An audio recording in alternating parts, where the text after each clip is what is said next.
नैना, बस अभी शुरू करूँगा। कैसे हैं आप? हाँ स्वर्ण प्रताप जी।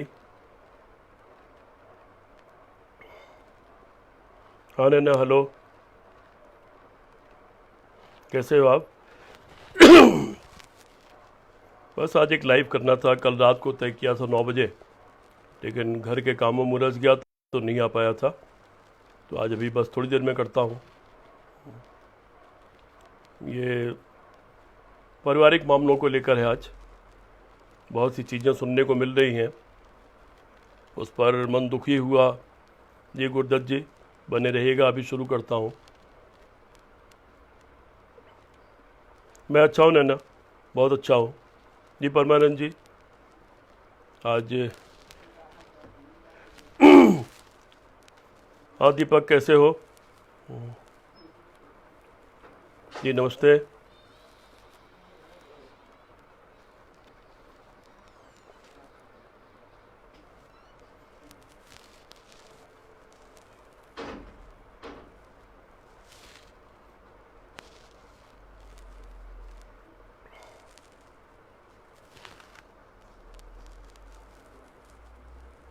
मैं अच्छा हूँ दीपक, तुम बताओ कैसे हो, क्या हाल है, घर परिवार सब लोग ठीक है? अपना ध्यान रखिए सभी लोग, थोड़ा मुश्किल समय है। हाँ संजय, कैसे हैं आप? थोड़ा सा मुश्किल समय है, कोई दिक्कत नहीं, निकल जाएगा। ऐसे तमाम मुश्किल समय हमारे आपके भी ज़िंदगियों में, हमारे आपके बुज़ुर्गों की ज़िंदगियों में बहुत से आए हैं और निकल गए। ये समय भी निकल जाएगा। हाँ अखिलेश जी, मैं अच्छा हूँ।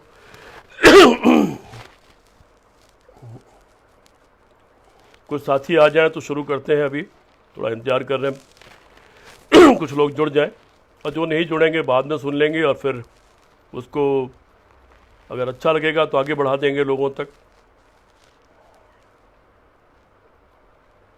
यूट्यूब चैनल, यूट्यूब में तो फ़ायदा ये रहता है कि बहुत बड़ी संख्या में लोगों तक वो पहुंच जाता है।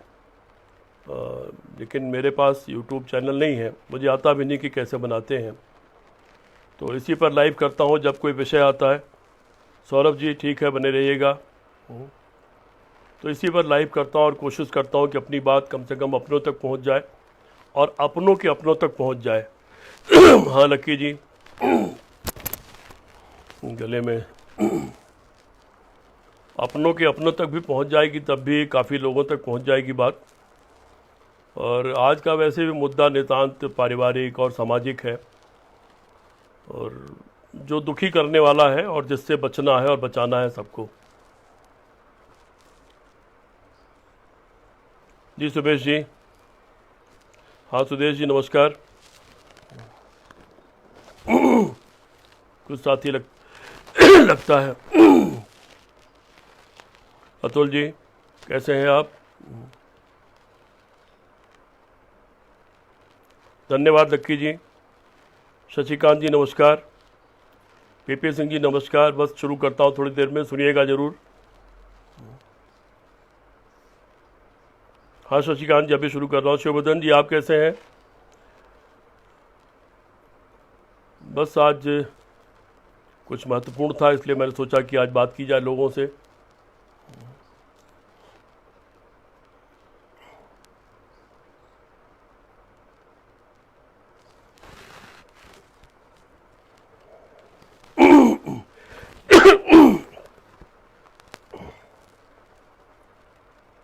या मैं शुरू करता हूँ। मैंने 5 बजे का समय दिया था और संभवतः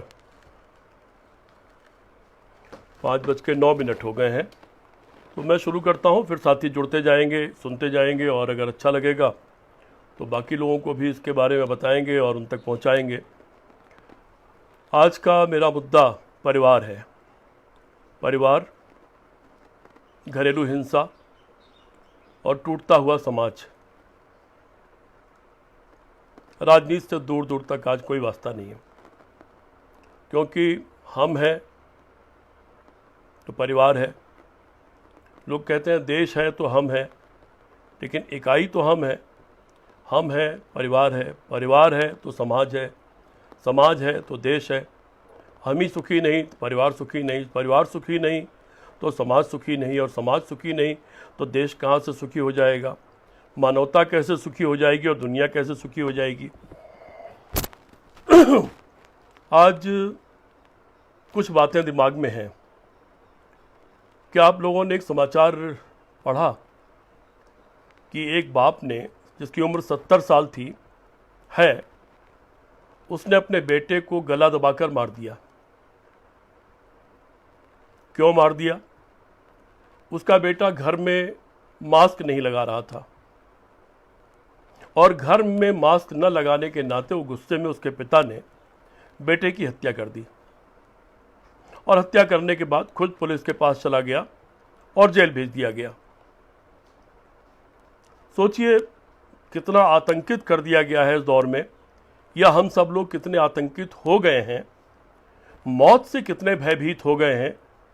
वैसे हम बात बात में तो ये कहते हैं मैं मरने से नहीं डरता, मैं मरने से नहीं डरती, इस तरह की बातें हम करते हैं, लेकिन किस कदर भयभीत कर दिए गए हैं कि परिवार में एक दूसरे से बात नहीं, एक दूसरे से दूरी बनाना, किसी ने गलती से खांस भी दिया तो उसको दूर कर देना, उसको खाना पानी भी नहीं देना, कोशिश करना कि तुरंत वो घर से बाहर चला जाए, अस्पताल चला जाए। ये कितने निष्ठुर हो गए हम लोग, कितने निर्दयी हो गए हैं, कितने गैर सामाजिक और गैर पारिवारिक हो गए हैं। जब मैंने ये कहानी सुनी, ये घटना सुनी कि पिता ने बेटे को मार दिया और फिर वो जेल चला गया। कोरोना तो दोनों में से किसी को नहीं हुआ, न बेटे को न बाप को, लेकिन बेटा भी मारा गया और बाप भी जेल चला गया है। हत्या का मामला है, सिद्ध हो जाएगा तो आजीवन कारावास काटेगा या फांसी मिलेगी। मर तो दोनों गए। ऐसी तमाम घटनाएं घट रही। और दूसरा पक्ष, मैंने उस दिन आपसे कहा था कि एक बेटा जो 1600 मील पैदल चलकर मुंबई से आया, बनारस की घटना है, और अपने दरवाजे पहुंच गया। उसने अपनी जांच भी करवा ली, उसकी जगह जगह जांच हुई और वो नेगेटिव था, उसको कोरोना नहीं था। लेकिन जिस अपने परिवार के लिए, अपनी माँ के लिए, भाई भाभी के लिए वो मुंबई में जाके कमाई कर रहा था, मेहनत कर रहा था, कमा रहा था, पैसे भेज रहा था, उन्हीं लोगों ने उसको घर से अंदर घुसने नहीं दिया। वो बेहाल था, भूखा था, गिर पड़ा। किसी ने खबर की, पुलिस आई, ले गई, उसे अस्पताल में भर्ती कर दिया। क्या हो गया हमारे परिवारों को और समाजों को। ऐसे बहुत सी जगहों हुआ है जहां बच्चे लंबी लंबी दूरियां चलकर अपने घर गए और लोगों ने घर में नहीं घुसने दिया या गांव में नहीं घुसने दिया। हमारा समाज ऐसा तो नहीं था। यहाँ बहुत सारी महामारियां और बीमारियां आई हैं, मैंने खुद अपने घर में झेला है, उसका जिक्र नहीं करूंगा। लेकिन ये हम क्या बनते जा रहे हैं, कितने कायर, कितने निष्ठुर, कितने नासमझ। या हमको लोग, समाज और सत्ता, महत्वपूर्ण लोग ठीक से चीज़ों को समझा नहीं पा रहे हैं। और दूसरी चीज़ जिसने मुझे बहुत प्रभावित किया, तकलीफ दी और बोलने के लिए मजबूर किया, वो परिवारों में टूटन, बढ़ती हुई घर की हिंसा, घरेलू हिंसा की पहुंचती हुई शिकायतें, जो आज तो सिर्फ फ़ोन पर पहुंच रही हैं, और पुलिस वाले वहीं से जितनी उनकी हैसियत है, जितना उनको ज्ञान है, कोशिश करते हैं कि कुछ समझा दें, बता दें, रोक दें। लेकिन जो ही ये लॉकडाउन खुलेगा, ये घरेलू हिंसा कहाँ लेके जाएगी हमारे परिवारों को और हमारे समाज को? क्या ये अच्छी खासी शादीशुदा ज़िंदगी को तलाक तक ले जाएगी? एक मैंने किस्सा सुना एक अध्यापक का। उस अध्यापक को कोरोना हो गया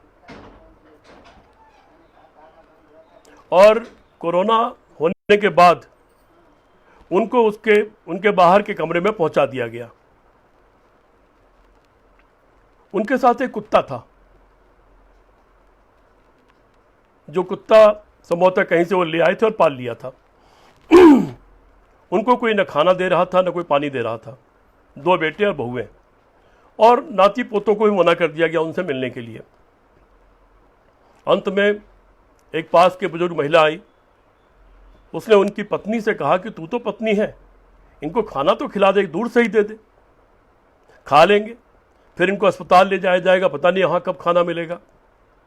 लेकिन वो पत्नी हिम्मत नहीं जुटा पाई, उनकी सगी पत्नी, और दूर से देखती रही। तब तक एम्बुलेंस आ गई, वो उनको उसी हालत में, भूखे प्यासे हालत में उनको ले गई। हाँ, उनका वो जो कुत्ता था जो गली से उठा लाए थे और पाल लिया था, वो उनके पीछे पीछे अस्पताल चला गया। दूर से उनके पोते पोती हाथ हिला रहे थे, उन्होंने पीछे मुड़कर देखा और उनको लगा कि वो जीवन को छोड़कर जा रहे हैं। बच्चे अबोध होते हैं, उनमें सिर्फ प्रेम होता है, वो प्रेम ही समझते हैं और प्रेम ही देते हैं। वो अस्पताल चले गए। अस्पताल न कोई जाता है न कोई गया, डर के मारे। अंत में वो ठीक हो गए और फिर वो बाहर निकले। जब बाहर निकल के आए तो देखा दरवाजे के बाहर उनका वो कुत्ता बैठा था। उनके परिवार को सूचित कर दिया गया था कि अब ये ठीक है, आ जाइए, ले जाइए। लेकिन जब तक इनके बेटे बेटी बहू कोई भी गाड़ी लेकर के उनको लेने जाते, तब तक वो किसी और रास्ते पर उस कुत्ते के साथ निकल गए थे और उनका पता नहीं कि वो कहाँ है। पता यूँ चला कि उनके बच्चों ने एक विज्ञापन दिया अखबार में कि गुमशुदा की तलाश है, फ़ोटो ये है और इनाम पहुंचाने वाले को 40,000 रुपया इनाम मिलेगा। और 40,000 रुपया क्यों? क्योंकि उस पिता को 40,000 रुपया पेंशन मिलती थी। जो गुमशुदा हो जाएंगे या मर जाएंगे तो घर में आनी बंद हो जाएगी। क्या ये कहानी सुनकर, ये घटना सुनकर आप लोगों की आंखों में आंसू नहीं आ रहे हैं? क्या आप लोगों के दिलों में तकलीफ नहीं पहुंच रही है? ये क्या समाज बना रहे हैं हम? तो मैं कुछ कैटेगरिकली थोड़ा समय लूंगा, लेकिन थोड़ी बात करूंगा। पहली बात तो मित्रों, ये मूर्ख सरकार, ये मूर्खों की जमात, IAS IPS कर्मचारी, ये सब मूर्खों की जमात है, जिनके पास एक सेट लैंग्वेज है, एक सेट भाषा है। ये जानते ही नहीं कि आम आदमी से क्या बात की जाए। इनके पास दृष्टि ही नहीं है कि कितना कुछ बताना चाहिए, कैसे बताना चाहिए, लोगों को कैसे समझाना चाहिए। बहुत दुर्भाग्यपूर्ण है इस देश में। अंग्रेज विरासत में जो छोड़ गए थे, वही रटी रटाई भाषा ये रट रहे हैं, वही बोलते हैं। बताना चाहिए कि कोरोना उसी तरह है जैसे आपको फ्लू होता है, पर दुर्भाग्य से ये थोड़ा उससे ज़्यादा आगे बढ़ गया है। ये बताना चाहिए कि कोरोना से कोई नहीं मरता। जो लोग मर रहे हैं वो अपनी पुरानी और बड़ी और गंभीर बीमारियों के कारण मर रहे हैं। हार्ट अटैक के कारण मर रहे हैं, डायबिटीज़ के कारण मर रहे हैं, अस्थमा की जिनको बहुत बड़ी शिकायत है वो उसके कारण मर रहे हैं, ट्यूबरक्लोसिस के कारण मर रहे हैं, जो बड़ी बीमारियां हैं, जिसमें पहले से ही उसकी दवाइयां खाने के कारण इंसान की इम्यूनिटी यानी सहन करने की क्षमता कम हो जाती है। तो ये कोरोना उस सहन करने की क्षमता को और कम कर देता है और फिर आपकी वो बीमारी आपको गंभीर रूप में ले जाती है। और चूंकि इतनी बड़ी संख्या में हमारे देश में वेंटिलेटर नहीं है, ऑक्सीजन की मशीनों का इंतजाम नहीं है, ऑक्सीजन के बिना गोरखपुर में सैकड़ों लोग मर गए थे, आपको याद होगा। इतनी बड़ी संख्या में डॉक्टर और इलाज नहीं है, इतनी बड़ी संख्या में हमारे यहाँ दवाइयाँ नहीं है, इतनी बड़ी संख्या में हमारे यहाँ शोध और रिसर्च नहीं है। तो आप जो मरते हैं वो अपनी उन बीमारियों के कारण मर जाते हैं। ये तो आपने पढ़ ही लिया होगा शायद कि सबसे बड़ी संख्या 70 साल से ऊपर वालों की है, उससे कम संख्या 60 साल से ऊपर वालों की है, उससे भी बहुत कम संख्या 50 साल के ऊपर की है और बहुत ही कम संख्या उसके नीचे वालों की है। और क्या कहा गया शुरू में, जो समझाया नहीं गया, डिस्टेंसिंग, सोशल डिस्टेंसिंग क्या शब्द होता है, क्या होता है ये? किसी मजदूर से पूछिए सोशल डिस्टेंसिंग, वो आपकी तरफ सिर्फ देखता रहेगा। किसी किसान को कहिए सोशल डिस्टेंसिंग, वो आपकी तरफ सिर्फ देखेगा, ये क्या कह रहे हैं। अरे उनको बताइए ना कि ये बीमारी खांसने से, छींकने से, एक दूसरे के ऊपर अपना छींक या थूक पहुंच जाने से होती है, वो आपको नहीं छूना चाहिए। इसलिए इसके लिए जिसको हो गई हो उससे 6, 7 या 8 फुट की दूरी रखिए। अगर वो आपके घर में है तो उसका अलग बर्तन कर दीजिए, खाने का उसका वाला बाथरूम अलग कर दीजिए। अगर एक ही बाथरूम है तो उसके जाने के बाद उसको कहिए कि वो धो के जाए, अपने वॉश बेसिन को धो करके जाए।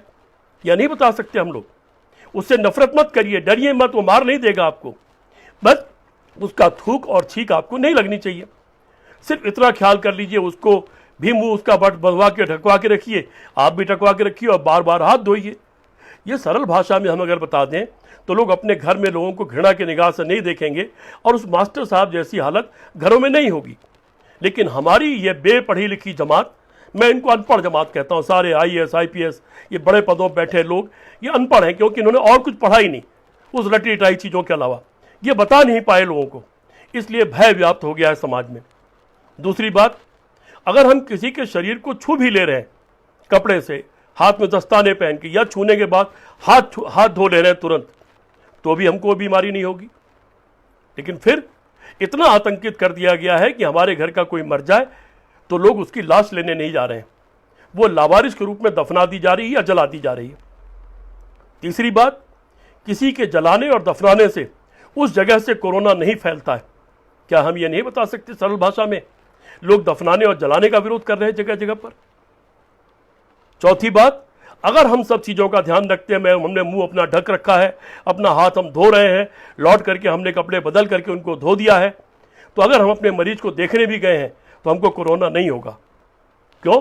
क्योंकि दिन रात जो डॉक्टर देख रहे हैं, क्या वो मर गए? वो सारे पुलिस के लोग जो उठा उठा करके ले जा रहे हैं इन बीमार लोगों को, क्या वो मर गए? अगर वो नहीं मरे तो परिवार के लोग क्यों मर जाएंगे? लेकिन अज्ञानता, जानकारी का अभाव, लेकिन उससे भी ज्यादा निष्ठुरता। इसका मतलब क्या हमारे रिश्ते नकली हैं? क्या हमारे रिश्ते सिर्फ ढोंग हैं? क्या हमारे रिश्ते सिर्फ तब तक हैं जब तक कोई हमारे काम का है, उससे हमें कुछ मिल सकता है, वो संरक्षण हो, रुपया हो, सेवा हो, कोई और फायदा हो, क्या हम तब तक ही उससे रिश्ते निभाएंगे?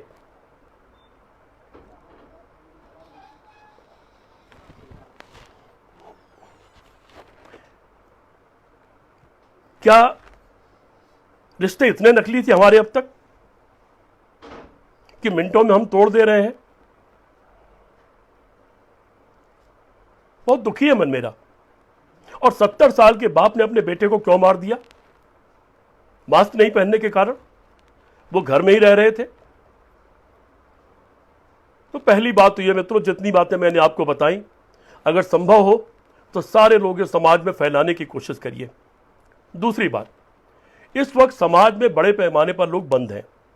जहां पर लोग घरों में हैं, ज़्यादा संख्या है, हंस ले रहे हैं, बोल ले रहे हैं, अलग अलग चीज़ें नई नई बना ले रहे हैं, खा रहे हैं, लोग अपनी अपनी पोस्ट पर डाल भी रहे हैं, उनकी जिंदगियां तो चल रही हैं, वो सामान्य जिंदगी जी रहे हैं। लेकिन बहुत सारे लोग इक्का दुक्का लोग हैं। बहुत से लोग ऐसे हैं जो बोलते नहीं, बातें नहीं करते हैं, वो फ्रस्ट्रेशन का शिकार हो रहे हैं, वो मनोवैज्ञानिक रूप से अस्थिर हो रहे हैं। हमें कोशिश करनी चाहिए कि अगर हम किसी ऐसे को जानते हैं तो उसकी काउंसलिंग करें, उससे बातें करें, उसको थोड़ी देर हंसा दें, उसे कोई कविता ही सुना दें, वरना आने वाले समय में ये भयावह रूप ले लेगा। तीसरी चीज, मैंने उस दिन भी कहा था कि आने वाले समय में हार्ट अटैक और आत्महत्याओं की स्थितियाँ आ सकती हो। वो बातें मैं आज नहीं दोहराऊंगा, इसके फिर बाद में करूंगा बात इन सारी चीज़ों के बारे में जो आने वाले समय की चुनौतियां हैं। लेकिन हाँ, जो मेरा मुद्दा था, तमाम परिवारों से पारिवारिक हिंसा की शिकायतें सुनाई पड़ रही हैं, झगड़े सुनाई पड़ रहे हैं। ऐसा कोई नहीं होता, जहाँ 4 बर्तन होंगे वहाँ वो खटक सकते हैं, आपस में टकरा सकते हैं, उसमें थोड़ी आवाज़ भी हो सकती है। लेकिन आप क्या करते हैं? आप उठा करके बर्तन को थोड़ा अलग अलग कर देते हैं। तो क्या हम परिवारों में ये नहीं कर सकते? यूँ तो मैंने जो भी बहुत ही नंगा रूप परिवारों का भी बताया कि रिश्ते किस कदर दरक रहे हैं और किस तरह भयभीत होकर के अपने रिश्तों को लोग तोड़ दे रहे हैं, घृणित हो जा रहा है सारा माहौल। लेकिन उसके बावजूद अगर बचा सकते हैं तो बचाना चाहिए हमको, परिवारों को भी और समाजों को भी। हम जैसे लोगों से पूछिए जो अकेले हैं, जिन्होंने अपनी पत्नी बहुत छोटी उम्र में खो दी, जिन्होंने एक लंबा अरसा बीमारी में देखा, उनका सब कुछ किया लेकिन बचा नहीं सके। हमसे पूछिए कि अकेलापन क्या होता है। और आप अच्छे खासे परिवार को अपने तोड़ना चाहते हैं और हिंसा क्यों कर रहे हैं? सिर्फ इसलिए कि कोई स्वाद की चीज आपको नहीं मिली। तो जो पति पत्नी है मुझे सुन रहे हो, वो समझ लें दोस्तों, ये जो परिवार होता है ना, ये बड़ी बहुमूल्य चीज है। और ये जो पति पत्नी का रिश्ता होता है, ये ईश्वर ने बनाया ही इस तरह से है कि एक बहुत ही खूबसूरत रिश्ता है ये। अगर इसको आप तोड़ देंगे कल को बहुत पछताएंगे। और परिवार वाद विवाद प्रतियोगिता के लिए नहीं होता कि सामने वाले ने ये बोला तो मुझे उसको थोड़ा डबल बोलना है, उसका ऐसा जवाब देना है कि उसको चित्त कर देना है। इसमें कोई जीतता और हारता नहीं है। अपनों में जीत और हार नहीं होती। मुझे तो अपने ऊपर अफसोस होता है, कभी अपनी जिंदगी में कभी कोई बात पर थोड़ा बहुत मनमुटाव हो गया होगा तो हम लोग झगड़ा नहीं करते थे, सिर्फ चुप हो जाते थे, थोड़ी देर चुप्पी साध लेते थे, बोलते नहीं थे, घंटे 2 घंटे 3 घंटे 4 घंटे। लेकिन उतनी देर में खुद में घुटन होने लगती थी और खुद का मन कचोटने लगता था, घर काटने लगता था।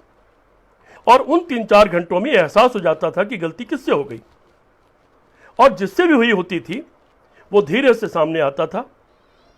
या तो सॉरी बोल दिया, या चाय बनाने के लिए कह दिया, या चाय पीने के लिए कह दिया, या किसी तरह से बात शुरू कर दिया और बात शुरू हो जाती थी।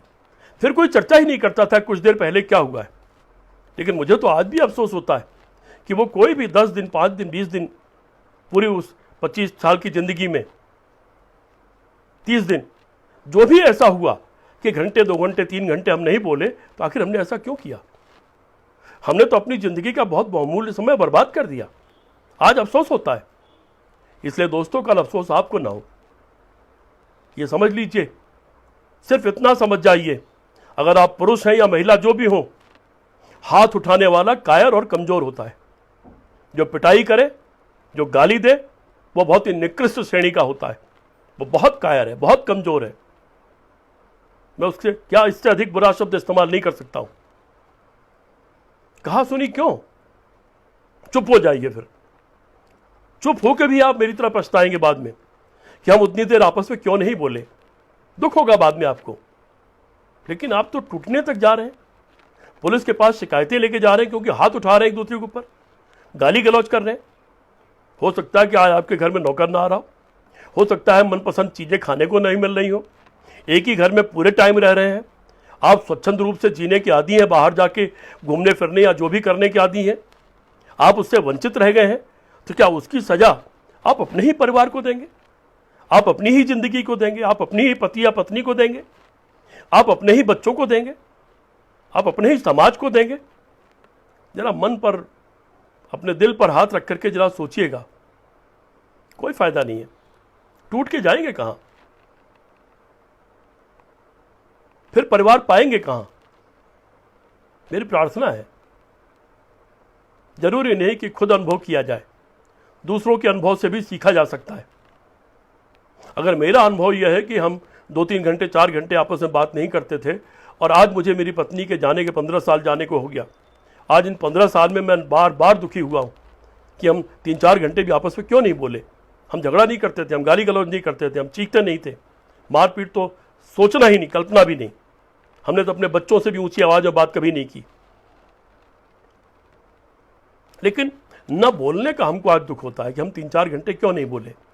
हमने तो अपनी जिंदगी में बहुमूल्य समय बर्बाद कर दिया। मैं इसलिए ऐसा बता रहा हूं दोस्तों कि बहुत हमारे माँ बाप हैं तो एक सीमा के बाद वो चले जाते हैं, विधान है, हर एक की उम्र निर्धारित है। फिर हमारे बच्चे हैं, उनकी शादी हो जाती है, हमारा व्यापार और खेती है तो अलग बात है, फिर वहीं हमारे साथ रहते हैं वो। और नहीं तो अगर ये दोनों कैटेगरी हमारी नहीं है तो हमारे बच्चे भी अपनी नौकरी चाकरी के लिए, अपने विकास के लिए अपनी पत्नी अपने बच्चों को लेकर चले जाते हैं कहीं, कभी कभी छुट्टी में हमारे पास आते हैं। फिर आपके साथ कौन रहता है? सिर्फ पति और पत्नी, 2 ही साथ रहते हैं। यही एक ऐसा रिश्ता है जो ज़िंदगी के, हमारे जैसे बदकिस्मत को छोड़ दीजिए, अन्यथा बाकी लोगों की ज़िंदगी में तो यही एक ऐसा रिश्ता है जो कि ज़िंदगी के अंतिम दिन तक सुख दुख में एक साथ रहता है। हमसे पूछिए, हम अकेले हैं घर में, कैसे हमको चाय मिलती है, कैसे हमको खाना मिलता है या नहीं मिलता है। हम कैसे ज़िंदगी जी रहे हैं? नौकर चाकर कोई झाड़ू पोछे वाले नहीं आ रहे तो हमारा कैसे काम चल रहा है? हमसे पूछिए इसको। और आप 2 होके या 4 होके घर में आप मिलजुल के नहीं कर सकते? छोटी छोटी बात पर इस हद तक कि परिवार टूटने पर चला जाए और पुलिस तक चला जाए। इसलिए मेरी आपसे प्रार्थना है, ये मेरी आपसे ये प्रार्थना है कि बचाइए परिवारों को, बचाइए अपने समाज को। कल को बहुत पछताएंगे नहीं तो। मेरी प्रार्थना है ये कायर होता हुआ समाज, ये टूटता हुआ समाज, ये टूटता हुआ परिवार, ये टूटते हुए पति पत्नी के रिश्ते, ये टूटते हुए बाप बेटे के रिश्ते, ये टूटते ही वो घर रिश्ते जिसमें एक बीमार को आप दुत्कार दे रहे हो, ये टूटता हुआ वो रिश्ता जिसमें बाहर से चल के अपने ही बेटे को आपको घर में घुसने नहीं दे रहे हो, ये बहुत दुखद है। ये हिंदुस्तान की संस्कृति और परंपरा के नाम पर कलंक है। इसलिए दोस्तों, मैं लंबी बात नहीं कहना चाहता।